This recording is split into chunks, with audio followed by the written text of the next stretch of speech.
Aizol khat la veng pa hausa bual den LB ke ma chong thu huan lo ram ani helai hun hei mai an te hi an nga khop ma thamai si hei chana te bin te porat ti te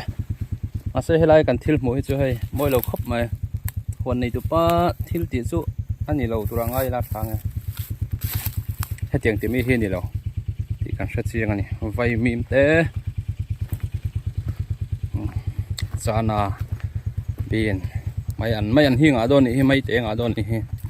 vai mim hi ei tlak in the chok ngam ka shelawa thave khop mai tun dit manga chon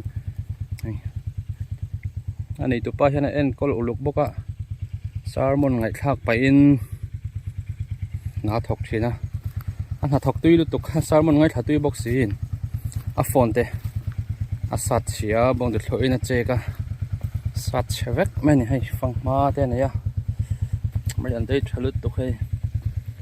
azam tran to ni